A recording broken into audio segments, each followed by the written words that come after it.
राष्ट्रवादी काँग्रेसच्या स्थापनेमुळे मराठा मतांमध्ये फाटाफूट झालेली होती. म्हणजे आज 30 वर्ष झाली मराठा मतं एका पक्षाला जातात हे मिथक आहे. मराठा समाजाच्या बाबतीत हे झालेलं आहे की त्यांच्या स्थानिक असोत की राज्य पातळीवरचे असोत नेत्यांवरती फार कमी विश्वास राहिलेला आहे. महाराष्ट्रात हे जे वितुष्ट तयार झालेलं आहे मराठा आणि ओबीसी, त्याच्यावर मात करण्यासाठी एक है तो सेफ है हे आवाहन होतं. इथे जे भाऊ तयार झाले महाराष्ट्रात किंवा दादा तयार झालेत तिघं, ते अचानक गेल्या 6 महिन्यात तयार झालेले आहेत हे तुम्ही लक्षात घ्या. मोदींवरचा विश्वास हा लोकांचा संपलाय असं मानायला अजूनही जागा नाही आहे. जर 50च्या आसपास आमदार हे या 2 आघाड्यांच्या बाहेरचे निवडून आले तर त्यानंतरचं जे चित्र असेल महाराष्ट्राचं, त्याची सगळी सूत्र मग त्या लोकांकडे जातील. स्वातंत्र्याची 100री पूर्ण केलेला भारत कसा असेल? NH4, समृद्धी आणि शक्तीपीठ, महाराष्ट्राच्या हायवे संस्कृतीचं वास्तव नक्की काय आहे? आर्टिफिशियल इंटेलिजन्स माणसाचा स्पर्धक होणार का? बदलत्या काळाप्रमाणे आपलं खाणं कसं बदलतंय? महाराष्ट्राच्या विकासाचा तिढा नेमका काय आहे? अशा असंख्य प्रश्नांची उकल करणारा विविध रिपोर्टाज आणि दिग्गज लेखकांच्या लेखांनी सजलेला व्हायटल कंटेंट नेटवर्कचा फ्युचरिस्टिक दिवाळी अंक द इनसाइट. अंक घरपोच मागवण्यासाठी डिस्क्रिप्शनमध्ये दिलेल्या लिंकवर क्लिक करा. नमस्कार, मी विनायक पाचलक आणि थिंक बँकच्या बिहाइंड द सीन्समध्ये तुम्हा सगळ्यांचं पुन्हा एकदा मनापासून स्वागत. महाराष्ट्रातली विधानसभा निवडणूक अवघ्या काही दिवसांवर येऊन ठेपलेली, अगदी 1 आठवड्याहून कमी वेळ राहिला आहे. या निवडणुकीत काय घडतंय, काय घडायला हवं, त्या सगळ्याचे परिणाम काय होणार आहेत, हे सगळं आपण समजून घ्यायचा प्रयत्न करतोय. आणि यासाठी आज पुन्हा एकदा माझ्याबरोबर आहेत प्राध्यापक doctor Suhas Palshikar sir. Sir, स्वागत आहे थिंक बँकवरती. नमस्कार. थिंक बँकच्या कुठल्याही नियमित श्रोत्याला सरांची ओळख करून द्यायची गरज नाही, त्यामुळे मी थेट मुद्द्यावरती येतो. सर, पहिला मुद्दा, या निवडणुकीत काय दिसतं तर कोणी 1500 रुपये देणार, कोणी 2100 रुपये देणार, कोणी 3000 रुपये देणार, कोणी बेरोजगारांना 4000 रुपये देणार, कोणी 6000 रुपये देणार, कोणी कर्जमाफी करणार, कोणी वीज बिल माफी करणार. येणं केनं प्रकारे थेट सरकार कोणाच्या तरी खात्यात पैसे देणार आणि त्याच्या बदल्यात मत मागणार. या सगळ्या पद्धतीचं राजकारण पहिल्यांदाच घडतंय का? नसेल तर आधी काय घडलेलं आणि याचा इलेक्टोरल आणि सोशल इम्पॅक्ट काय आहे? एका अर्थाने बरोबर आहे तुमचं की हे पहिल्यांदाच असं होतं की इतक्या मोठ्या प्रमाणावर, निदान महाराष्ट्रात तरी, ज्याला कॉम्पिटिटिव्ह वेलफेअरिझम म्हणता येईल, की स्पर्धात्मक योजनांची बरसात, खैरात करणं, ही जी स्पर्धात्मक खैरात आहे, आणि खैरात असं मी म्हणतोय त्यातला काही भाग चांगलाही असतो, पण त्याच्याकडे आपण नंतर येऊ, हे महाराष्ट्रात होतं आहे. असं तमिळनाडूमध्ये पूर्वापार आहे. वेगवेगळ्या योजना दोन्ही तमिळ पक्ष जे आहेत, द्रविड पक्ष, यांनी जाहीर करणं, पण ते प्रत्यक्षात तसे अंमलातही आणतात. आपल्याकडे जे झालेलं आहे महाराष्ट्रात आत्ता ते असं की निवडणुकीच्या ऐन तोंडावर काही योजना महाराष्ट्रात सुरू झाल्या. विशेषतः महायुतीच्या लाडकी बहीणसारख्या योजना आणि इतरही योजना या शेवटच्या वर्षभरामध्ये एकदम धडाक्याने सुरू झाल्या. मग काँग्रेसला कर्नाटकमध्ये यश मिळालेलं होतं वेगवेगळी आश्वासनं दिल्यामुळे.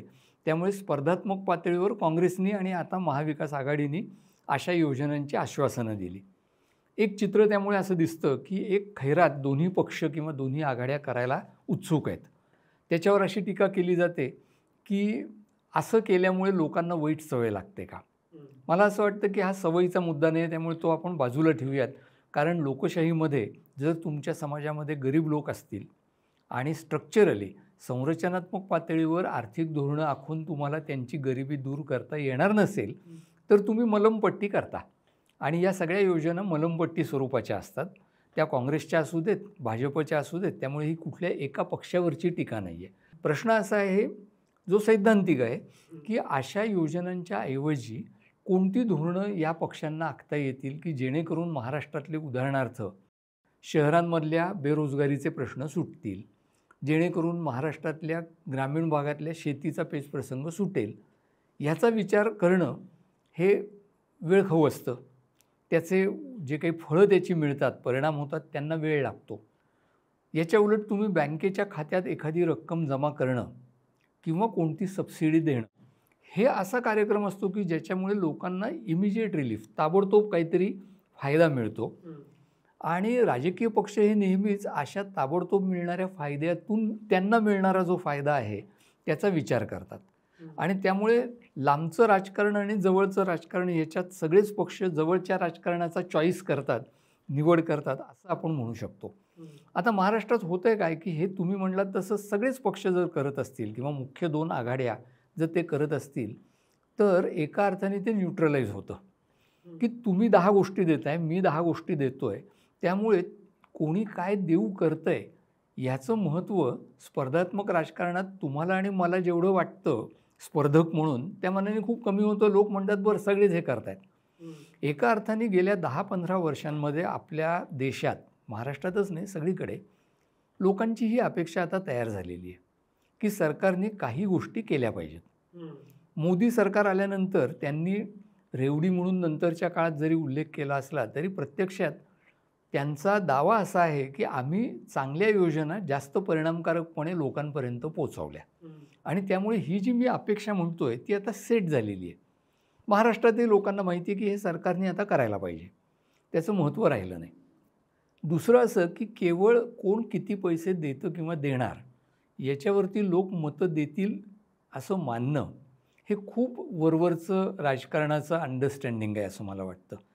डेफिनेटली जेव्हा मला पैसे मिळतात तेव्हा त्या पैसे देणाऱ्या सरकारबद्दल, पक्षाबद्दल थोडासा मनात सॉफ्ट कॉर्नर तयार होणं स्वाभाविक आहे.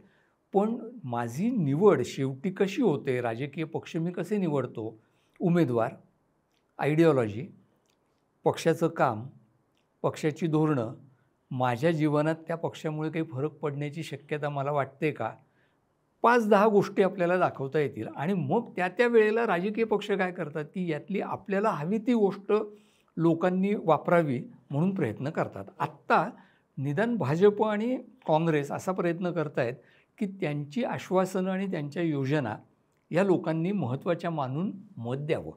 मला असं वाटतं की त्याचा परिणाम फार मर्यादित होणार आहे.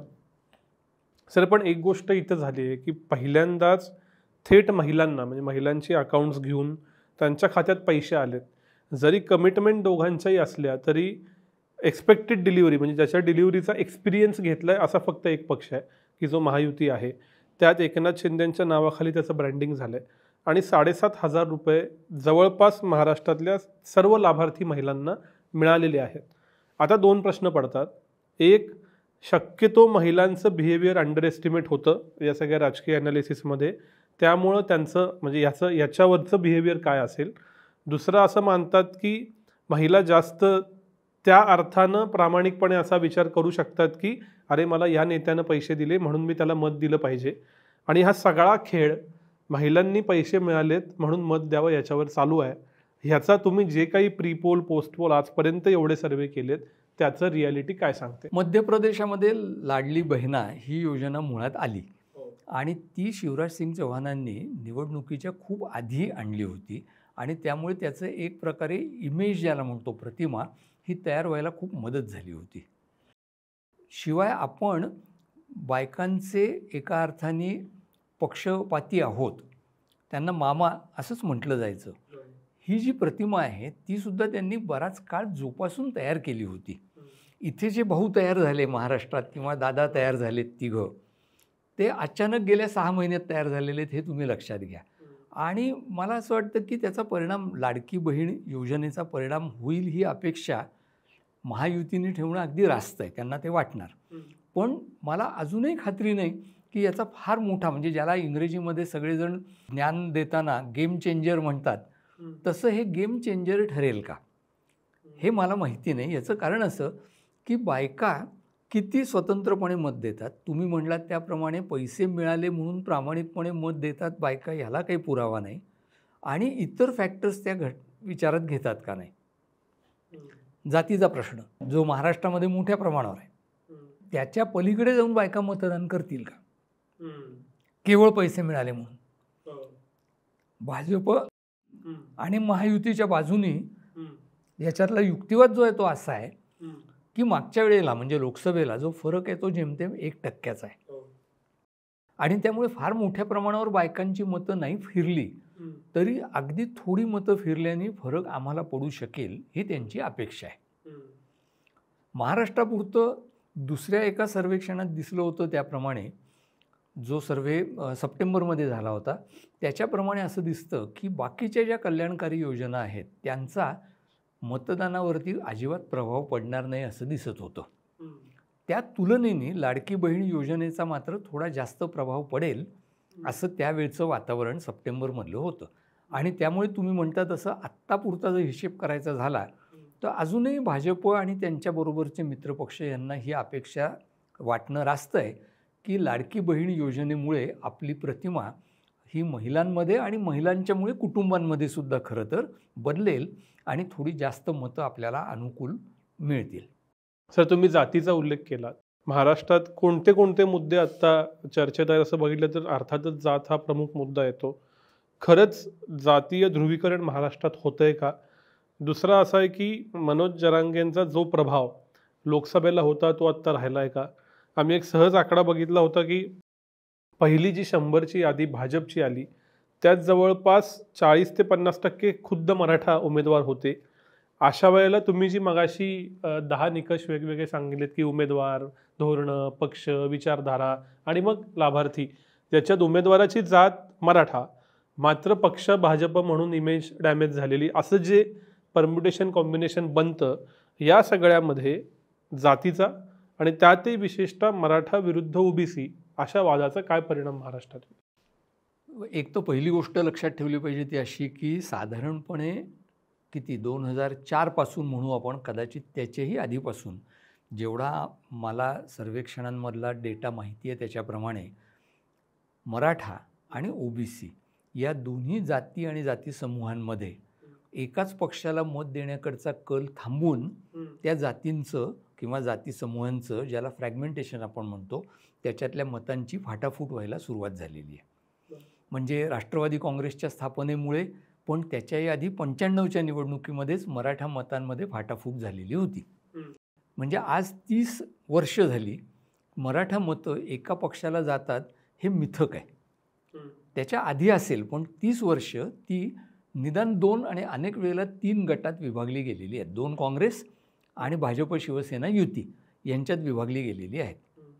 शिवसेना आणि भाजपचा 90च्या दशकापासूनचा प्रयत्न असा राहिला की ओबीसी मतं आपल्याकडे ओढली पाहिजेत, कारण मराठा मतं ही जास्त करून परंपरेने काँग्रेसकडे जातात. त्यांना त्याच्यात सुरुवातीला यश आलं होतं, पण त्याच्यानंतर आपल्याला सर्वेक्षणांमधनं असं दिसतं की ओबीसी मतं नावाची गोष्ट जी काही आहे ती सुद्धा अशीच मुख्यतः काँग्रेस आणि भाजप शिवसेना यांच्यात विभागली गेलेली होती. आता तुम्ही ज्या आत्ताच्या निवडणुकीबद्दल बोलताय त्याच्यात तर इतकी, ज्याला आपण म्हणूयात राजकीय पक्षांची वाताहत झालेली आहे संघटनात्मक पातळीवर आणि त्यांचे आधार इतके कोसळलेले आहेत की त्यामुळे स्थानिक पातळीवर तुम्ही म्हणता त्याप्रमाणे कोण उमेदवार आहे आणि लोक कुणाला मत देणार ही समीकरणं सगळी स्थानिक होणार आहेत.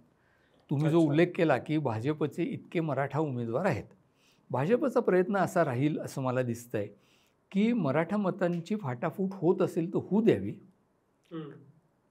पण त्याचबरोबर जर काही मराठा उमेदवार उभे करून ते निवडून आणता आले तर स्थानिक पातळीवर आपल्या आमदारांची संख्या वाढू शकते. राहिला प्रश्न 2 जातींमधली किंवा जाती समूहांमधली तेढ, ती मात्र मला असं वाटतं जे बातम्या दिसत आहेत त्याच्यावरनं आणि हे जे लोक पत्रकार बाहेर फिरतात, कार्यकर्ते बाहेर फिरतात, त्यांना जास्त माहिती असेल माझ्यापेक्षा, पण स्थानिक पातळीवर अमक्या भागामध्ये मराठ्यांनी प्रचार करायचा नाही, अमक्या भागात ओबीसींना फारसा वाव नाही, इतकं वातावरण हे ध्रुवीकरण जातीच्या पातळीवर झालेलं आपल्याला दिसतं. त्यामुळे जरांगे फॅक्टर हा वर्तमानपत्रात दिसत नसला तरी लोकल पातळीवरती मात्र लोकांच्या मनामध्ये हे जे वितुष्ट निर्माण झालेलं आहे ते गेल्या 6 महिन्यात वाढलं आहे असं मला वाटतं. सर, या सगळ्यामध्ये असा एक मुद्दा असतो का हो की 2 उमेदवार आहेत, समजा एक महायुतीचा एक महाविकास आघाडीचा मेजर प्लेअर म्हणून, यांच्यापैकी एकाची जात मराठा असेल आणि दुसऱ्याची ओबीसी असेल तर अधिक पोलरायझेशन होतं का? उदाहरणार्थ पुण्यामध्ये भाजप महायुतीचे उमेदवार मराठा होते लोकसभेला आणि महाविकास आघाडी इंडिया आघाडीचे उमेदवार ओबीसी होते. आत्ता काही अशा जागा दिसतात, उदाहरणार्थ सहज सुस्त म्हणून जत, की जिथं काँग्रेसचा उमेदवार मराठा आहे आणि महायुतीचा उमेदवार धनगर आहे आणि धनगर आयडेंटिटीचा चेहरा आहे गोपीचंद पडळकर. अशा ठिकाणी मात्र ग्राउंडवर असा येतो फीडबॅक की मग लोक जातीवरती जातात, पण दोन्ही उमेदवार एकाच जातीचे असतील, उदाहरणार्थ मराठा मराठा, उदाहरणार्थ ओबीसी ओबीसी, तर मग इतर मुद्दे येतात. हे हायपोथेसिस कितपत खरं आहे? बरोबर आहे, तुम्ही म्हणता तसं स्थानिकच विचार तो करावा लागतो की उमेदवार कोणते आहेत आणि तिथला बहुसंख्य समाज कोण आहे. तो जातीच्या पातळीवर जर मत द्यायला लागला तर निवडणूक फिरू शकते. पण राजकीय पक्ष हे अर्थातच तुमच्या माझ्यापेक्षा जास्त चतुर असतात आणि त्यामुळे हे त्यांनी लक्षात घेऊनच सगळं राजकारण चाललेलं असतं. उदाहरणार्थ हरियाणातलं प्रसिद्ध चर्चा झालेलं उदाहरण आहे की जाट प्राबल्य असलेल्या मतदारसंघांमध्ये अनेक जाट अपक्ष उभे राहिल्यामुळे किंवा केल्यामुळे, जे तुम्हाला पटेल ते घ्या, बिगर जाट उमेदवार निवडून येऊ शकतो असं दाखवून दिलं गेलेलं आहे. भाजपने ते यशस्वी करून दाखवलेलं आहे. आणि त्यामुळे सरसकट, आता तुम्ही जतचं उदाहरण दिलं त्याप्रमाणे, तिथे धनगर समाजाची संख्या मोठी आहे, धनगर उमेदवार दिलेला आहे, पण तिथले बिगर धनगर ओबीसी कुणाला मत देतील, तिथले दलित कुणाला मत देतील आणि तिथले मराठा एकत्र राहतील का, ह्या 3 प्रश्नांवरती शेवटी ठरतं. आपण जे सोपं करायला बघतो ते प्रत्यक्षात इतकं गुंतागुंतीचं असतं की तिथे अपक्ष कोण आहेत, तिथले मराठा मुळात एकत्र आहेत का. आणि हेही लक्षात ठेवा, विशेषतः मराठा समाजाच्या बाबतीत हे झालेलं आहे की त्यांच्या स्थानिक असोत की राज्य पातळीवरचे असोत नेत्यांवरती फार कमी विश्वास राहिलेला आहे. नेत्यांची आणि विशेषतः मराठा राजकारण्यांची विश्वासार्हता ही खूप कमी झाली आहे. आणि त्यामुळे जिथे नवीन तरुण मराठा उमेदवार उभे राहतील, जे अपक्ष असतील, बंडखोर असतील, त्यांच्यामागे 5-50 हजार मतं गेली तर आश्चर्य वाटायला नको. सर, तुम्ही याचाच उल्लेख केलात म्हणून मी अरिथमॅटिककडे येतो. सहज डेटा बघितला तर 288 पैकी 100हून अधिक ठिकाणी बंडखोर आहेत. 105 का 108 आकडा कमी जास्त. याच्याशिवाय मनसे प्रचारात उतरलेले, म्हणजे ते उमेदवार त्यांनी गेल्या वेळी दिलेले, पण आता राज ठाकरेंनी सभांचा धडाका लावला आहे, त्यांचा केडर थोडाफार ॲक्टिव्ह झालेला आहे. त्याच्याशिवाय परिवर्तन महाशक्ती नावाची आघाडी आहे की जी वंचित बहुजन आहे, परिवर्तन महाशक्ती आहे, म्हणजे विदर्भात बच्चू कडू, कोल्हापूर सांगलीत स्वाभिमानी, मराठवाड्यासाठी संभाजीराजे, असं. सो पुन्हा हा हरियाणा पॅटर्न आहे का की असे छोटे छोटे उमेदवार उभा करायला लावायचे किंवा उभे राहतील आणि मग त्याचा फायदा महायुतीला होईल, ही अरिथमॅटिकची लढाई आहे का. आणि आता सगळे हे उमेदवार आणि आघाड्या बघितल्यानंतर ती कोणत्या दिशेने जाते. एक तर पहिल्यांदा छोट्या पक्षांबद्दल आपण एक खुलासा करायला पाहिजे की त्याला दोन्ही बाजू असतात. म्हणजे त्यांना कोणीतरी फूस लावत असतं किंवा तुम्ही म्हणलात त्याप्रमाणे उभं करत असतं. पण त्याच्याचबरोबर तितकंच हेही खरं आहे की जेव्हा मोठे राजकीय पक्ष हे अस्ताव्यस्त झालेले असतात, कोसळलेले असतात, तेव्हाच तुम्हाला घुसायला वाव असतो. म्हणजे तुम्ही जर तुमचा राजकीय पक्ष चालवत असाल, छोटा 2 जिल्ह्यांमध्ये आहे, 1 जिल्ह्यांमध्ये आहे, तर तिथं उभं राहायला तुम्हाला आत्ताचीच संधी आहे. एक तर विधानसभेला लोकसभेपेक्षा ते जास्त शक्य असतं. आणि दुसरं, जेव्हा आघाड्यांचं राजकारण चाललेलं असतं तेव्हा स्वाभाविकपणे छोट्या पक्षांना त्याच्यात घुसायला वाव जास्त असतो. आणि त्यामुळे हे अगदी अपेक्षित आहे. ते कारस्थान म्हणून कोणीतरी करते असंच दरवेळेला पाहण्याची काही गरज नाही. परिणाम काय होईल तर तो तुम्ही म्हणता तो होईल की जातींच्या पातळीवरती मतांचं विभाजन होईल, पण इतर प्रश्नांच्या पातळीवरही मतांचं विभाजन होईल. आणि मोठे जे पक्ष आहेत किंवा जे आपण तूर्त 2 आघाड्यांच्या भाषेत जर बोललो तर 2 आघाड्यांच्या पलीकडे इतर अनेक उमेदवारांना निवडून यायची चांगली संधी निवडणुकीमध्ये तयार होते. त्या अर्थाने महाराष्ट्राची आत्ताची निवडणूक ही तुलना करायची झाली तर 95 सारखी आहे की ज्या वेळेला महाराष्ट्रात फार मोठ्या प्रमाणावर बंडखोर म्हणा, अपक्ष म्हणा, तिसऱ्या आघाडीचे म्हणा, असे निवडून आले होते आमदार. तसं यावेळेला होऊ शकतं की जर 50च्या आसपास आमदार हे या 2 आघाड्यांच्या बाहेरचे निवडून आले, महायुती आणि महाविकास आघाडीच्या पलीकडे 50 एक आमदार आले, तर त्यानंतरचं जे चित्र असेल महाराष्ट्राचं, त्याची सगळी सूत्र मग त्या लोकांकडे जातील. 2 आघाड्यांच्या पलीकडच्या इतर आमदारांकडे ती जातील.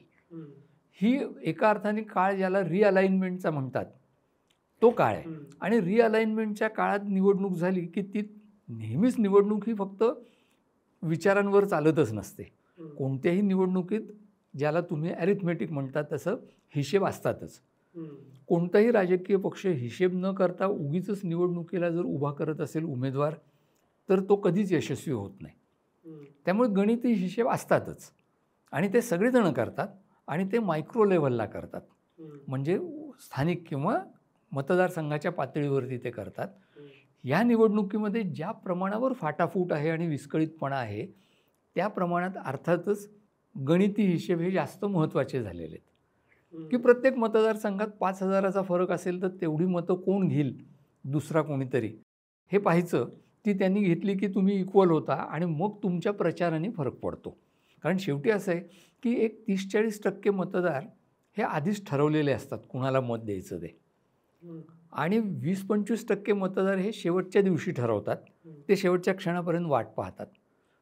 प्रचार जो असतो तो मधल्या 20-25% असतो आणि शेवटच्या दिवशी ठरवणाऱ्यांसाठी सुद्धा असतो. त्यामुळे प्रचार तुम्ही काय करता, इतर कोणत्या प्रकारांनी मतदारांना आकर्षित करता, याचे हिशेब हे स्थानिक असतात.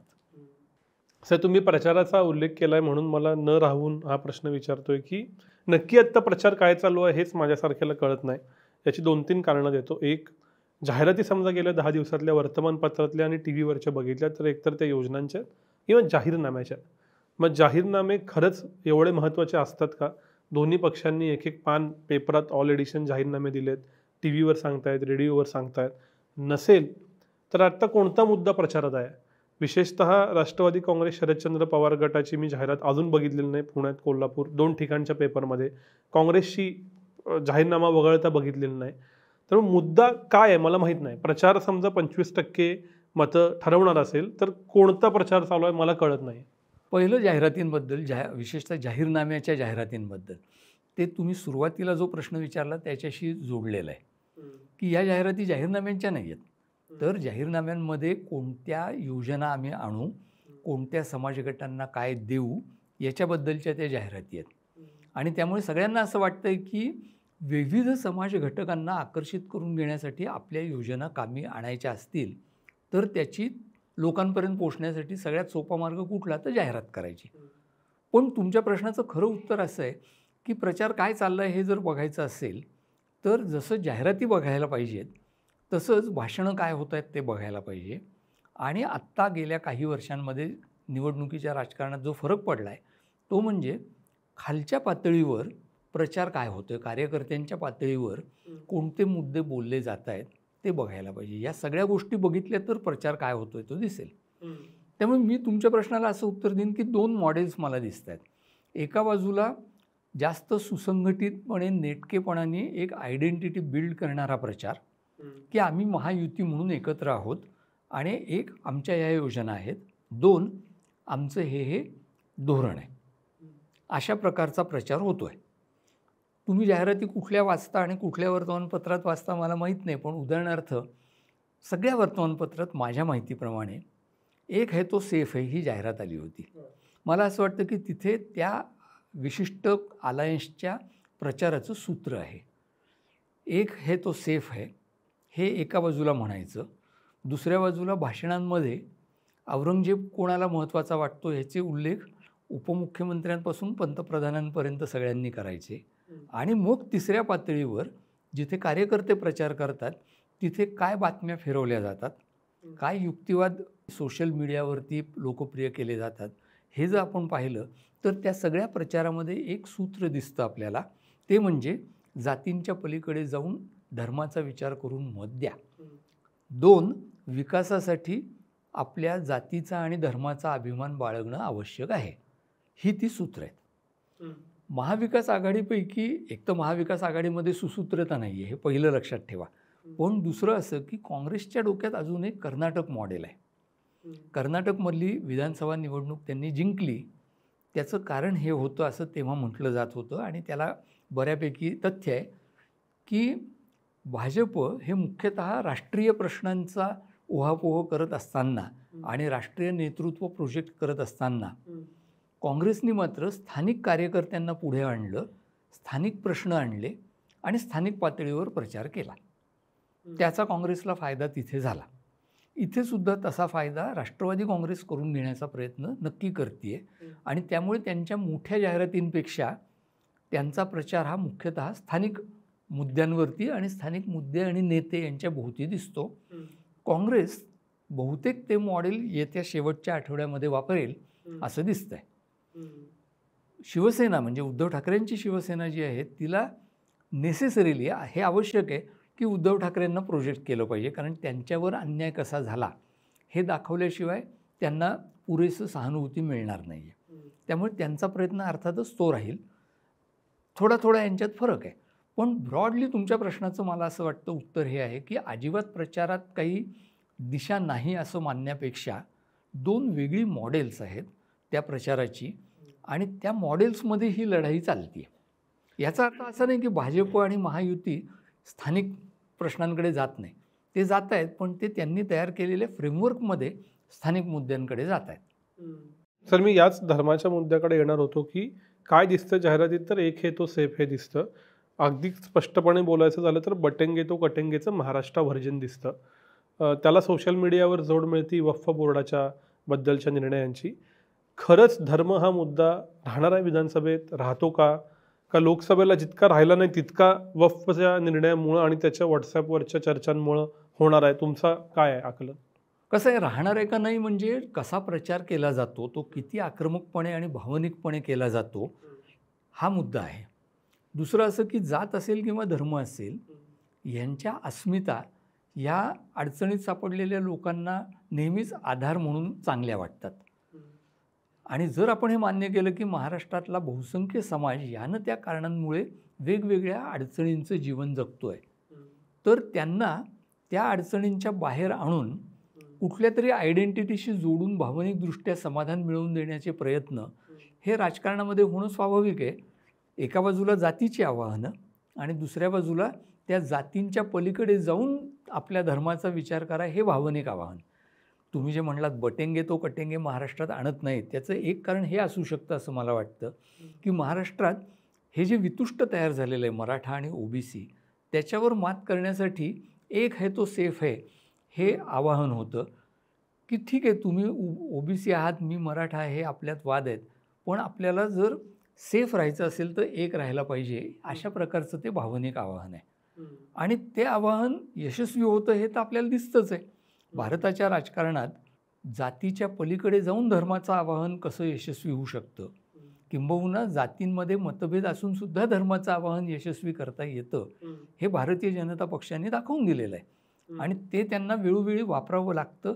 याचं कारण ते त्यांचं ज्याला इंग्रजीमध्ये USP म्हणतात तसं वैशिष्ट्य आहे.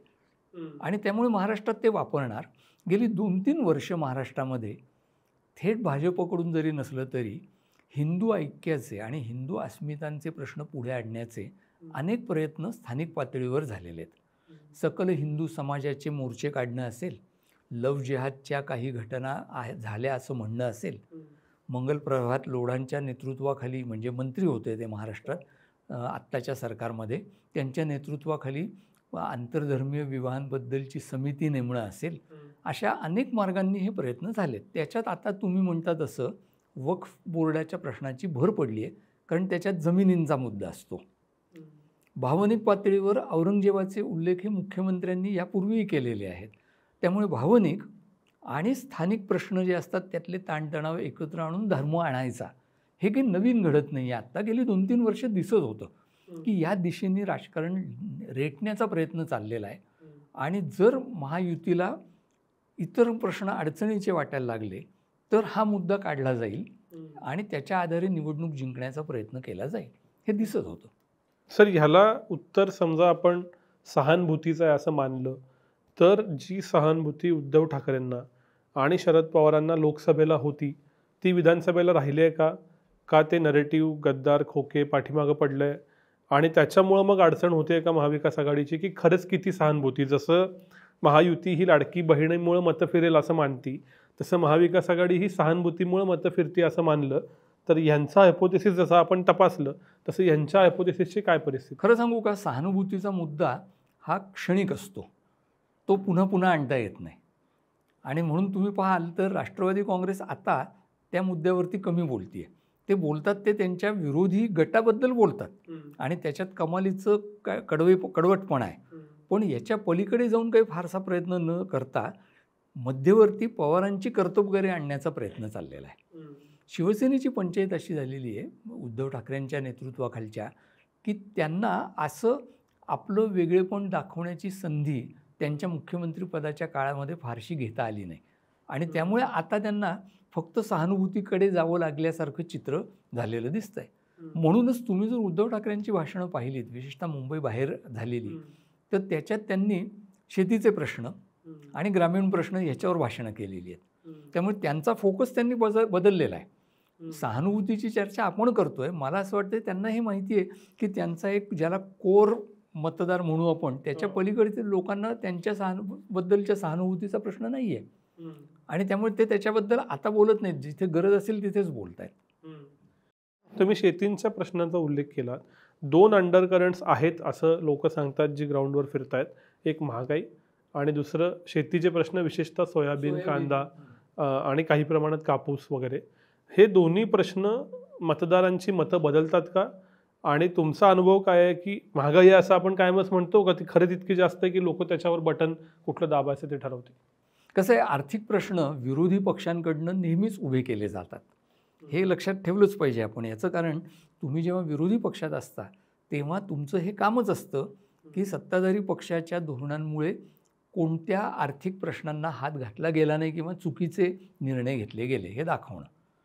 पण आत्ता महाराष्ट्रात आपल्याला असं दिसतं की एकूण महागाई देशभरात आणि महाराष्ट्रामध्ये ही अतोनात वाढलेली आहे. आणि मगाशी मी सप्टेंबरमध्ये केलेल्या सर्वेक्षणाचा जो उल्लेख केला त्याच्यात असं दिसतं की महागाई आणि भ्रष्टाचार ह्या गोष्टी अलीकडच्या काळात फार वाढल्या हे बहुसंख्य लोकांना माहिती आहे आणि तसं ते म्हणत आहेत.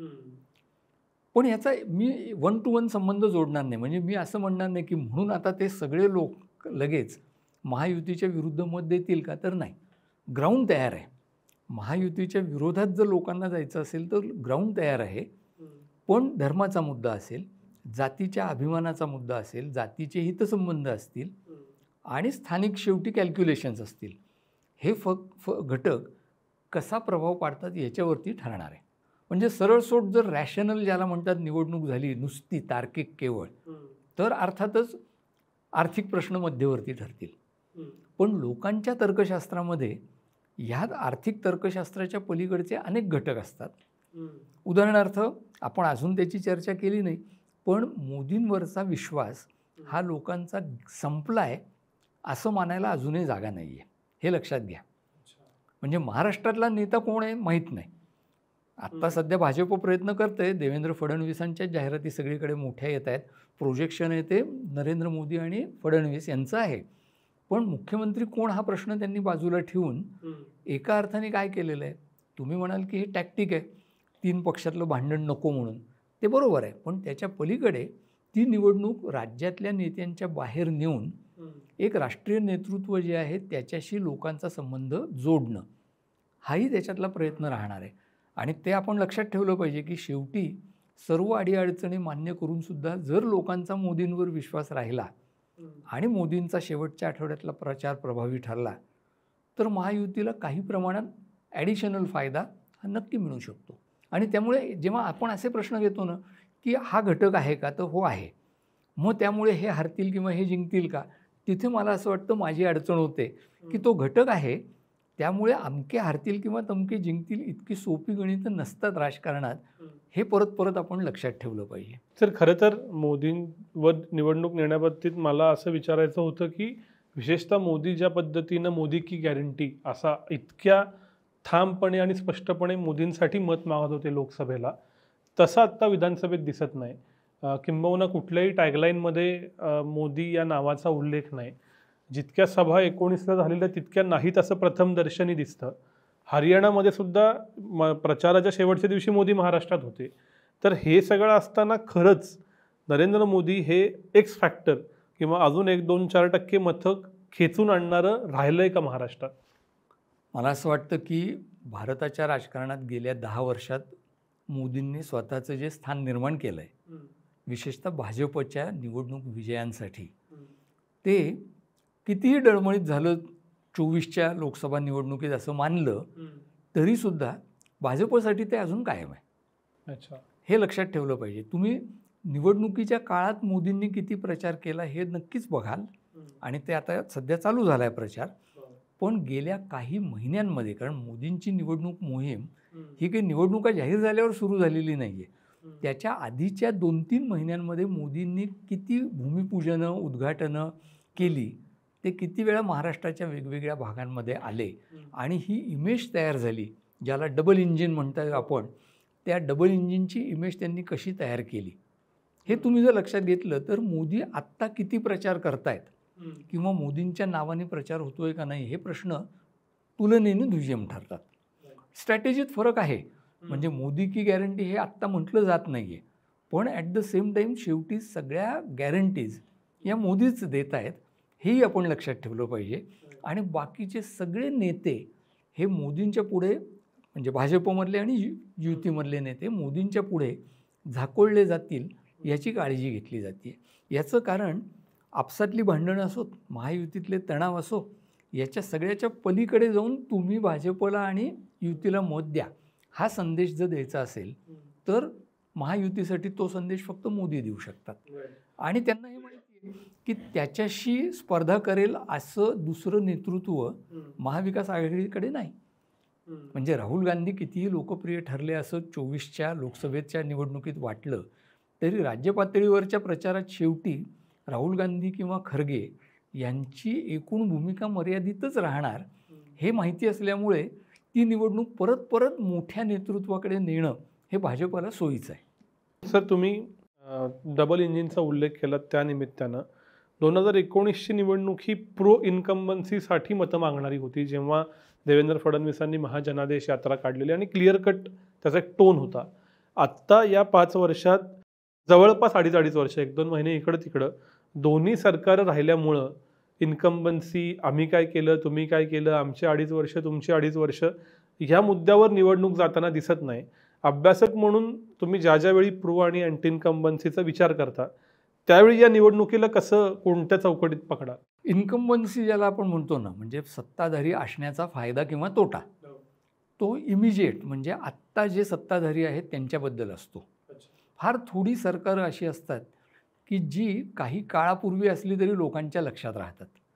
दुर्दैवाने महाविकास आघाडीचं ठाकरे मुख्यमंत्री असलेलं सरकार जे होतं त्याचा असा ठसा त्यांना उमटवता आला नाही आणि त्यामुळे त्यांना आता हा ॲडव्हान्टेज नाही घेता येणार की यांच्यापेक्षा आमचं सरकार चांगलं होतं असं म्हणणं.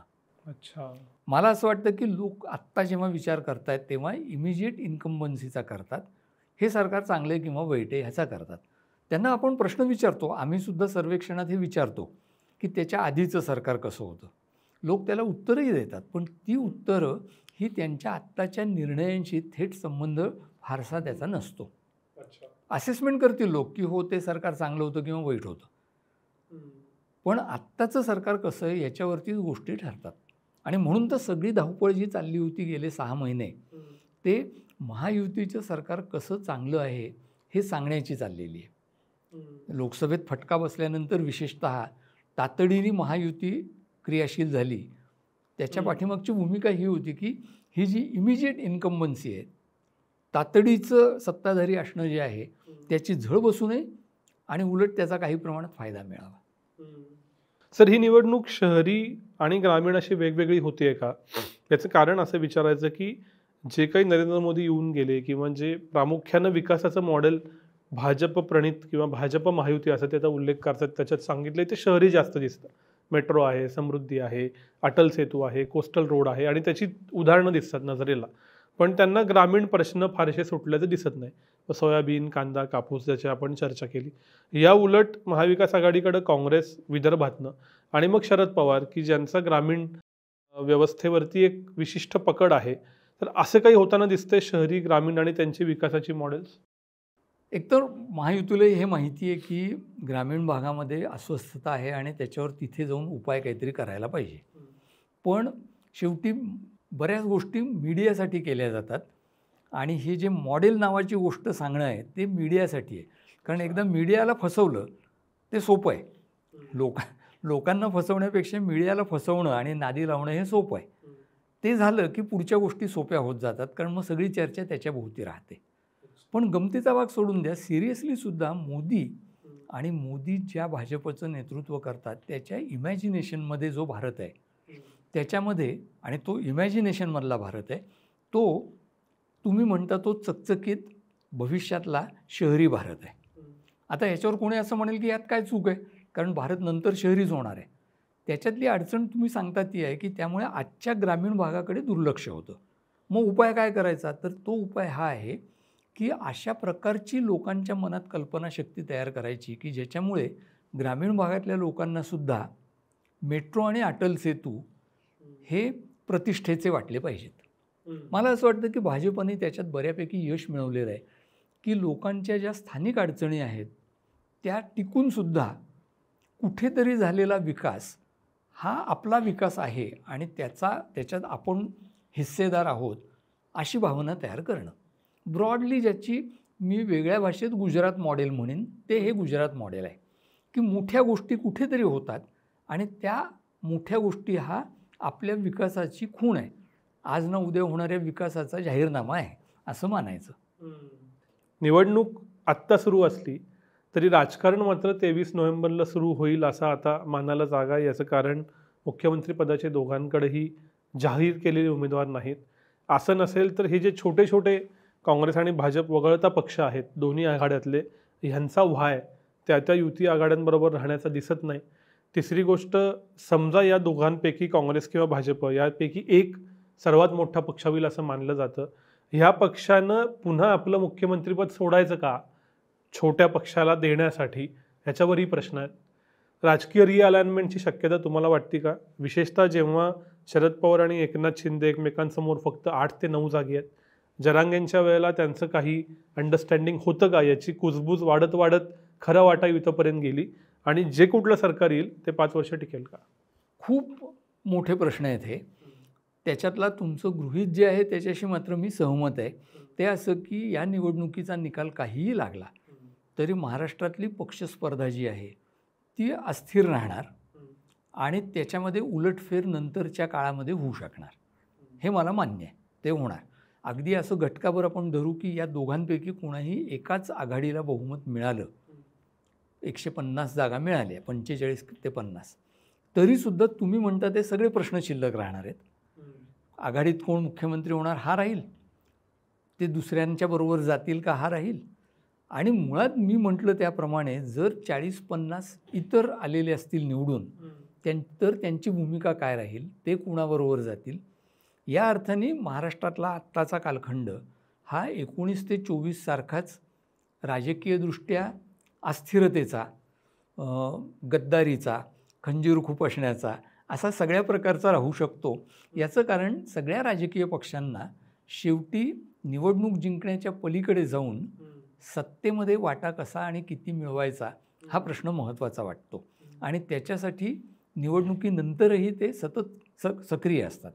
आणि त्यामुळे एकाच आघाडीला कुठल्याही 150 जागा मिळाल्या तरीसुद्धा ते राजकारण पुढे चालूच राहणार आहे.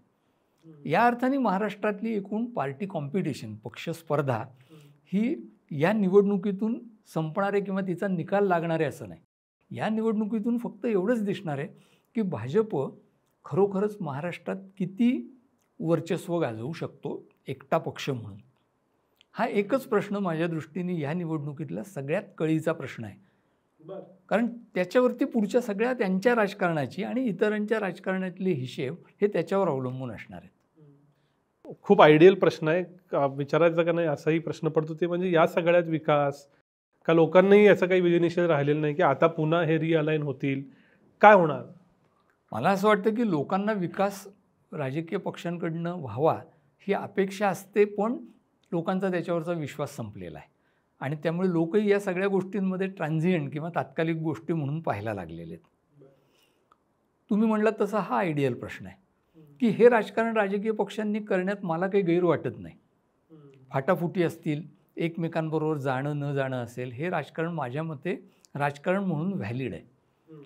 फक्त ते करताना मुळात आपल्याला जर राजकारण करायचं असेल तर त्याच्यासाठी काही धोरणात्मक दिशा असायला हवी. ह्याचाच जर विसर पडला की जो अनेक वेळेला पडतो, तर मला असं वाटतं की मग आपल्याला त्याच्याबद्दल तक्रार करण्याचा अधिकार उरतो. आणि महाराष्ट्रापुरतं बोलायचं झालं तर मी असं म्हणेन की हे महाराष्ट्रात केवळ गेल्या 5 वर्षात नाही तर दीर्घकाळ चाललेलं आहे.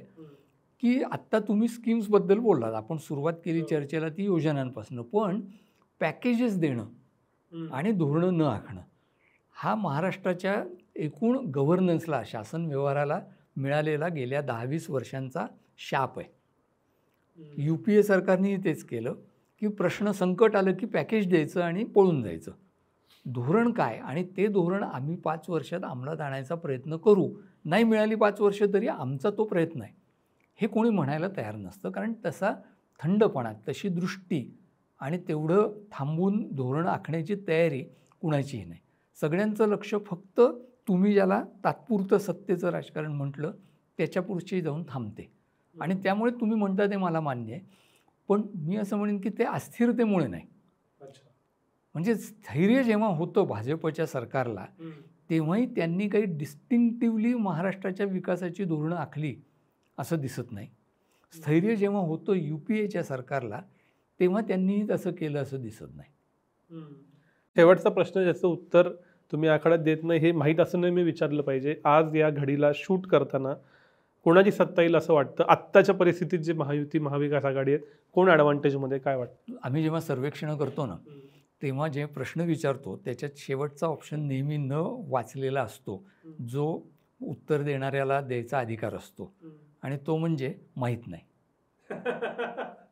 हे जर माहिती असतं कोण निवडून येणार, हे जर माहिती असतं तर एवढी सगळी चर्चा करण्याऐवजी मी सुरुवातीलाच ते तुम्हाला सांगितलं असतं की हे निवडून येण्याची शक्यता आहे. एक तर याचं कारण असं की मी ज्या सर्वेक्षणांशी संबंधित आहे त्या समूहाने आत्ता निवडणुकीच्या आधी कोण निवडून येईल याचा अंदाज घेणारं सर्वेक्षण केलेलं नाही आहे. बाकीची जी सर्वेक्षणं करतात त्याच्यामध्ये सॅम्पलिंग कसं करतात इथपासनं अनेक प्रश्न असतात की ज्याची उत्तरं मला जर मिळाली नाहीत तर मी त्या सर्वेक्षणांचे निष्कर्ष वाचतही नाही, कारण मग काही उपयोग नसतो वाचून. केवळ तुम्ही सांगताय की मी सर्वेक्षण केलं इतक्या लाखांचं आणि हे निवडून येणार आहेत, हा काही श्रद्धेचा प्रश्न नाही, तो तपासण्याचा प्रश्न आहे. त्यामुळे मला इतर सर्वेक्षणांनी काय सांगितलं ते मला माहिती नाही. तिसरं, मी सुरुवातीला सांगितलं त्याप्रमाणे मी बाहेर फिरणारा माणूस नसल्यामुळे बाहेर फिरून लोकमताचा कानोसा मी घेतलेला नाही. तुमच्यासारखे लोक बाहेर फिरून जे सांगतात त्याच्यावर मी विसंबून आहे. घर बसल्या असेसमेंट करताना मला जे दिसते ते तुम्हाला मी सांगितलं की केऑटिक, गोंधळाची परिस्थिती आहे, स्थानिकीकरण झालेलं आहे आणि त्यामुळे कोणीही निवडून येण्याची किंवा न येण्याची शाश्वती नाही अशी ही निवडणूक आहे. उलट्या बाजूने मी असं म्हणेन की 40-50 दोन्ही आघाड्यांच्या पलीकडचे निवडून येण्याची शक्यता आमदार ही मला सगळ्यात जास्त वाटते. पण ह्याच्या पलीकडे या दोन आघाड्यांमध्ये कोणाला ॲडव्हान्टेज आहे, मला असं वाटतं की त्याचंही मी उलटं उत्तर देईन की लोकसभा निवडणुकीनंतर महाविकास आघाडीला जो ॲडव्हान्टेज होता तो त्यांनी घालवला. गेल्या 4 महिन्यात काहीच केलं नाही आणि त्यामुळे ही निवडणूक ही एवढी गुंतागुंतीची घडलेली आहे. त्यांनी जर 4 महिने महायुतीसारखंच नेटाने प्रयत्न केले असते तर कदाचित या निवडणुकीमध्ये खूप वेगळं चित्र दिसलं असतं. सर, या सगळ्या माहीत नाहीची उत्तरं 23 तारखेला मिळणार आहेत. त्याआधी तुमचा प्री पोल सर्वे, पोस्ट पोल अनालिसिसही होईल. त्यामुळे 23 तारखेनंतर पुन्हा नक्की भेटू, पण आज इथंच थांबूया. धन्यवाद. नमस्कार.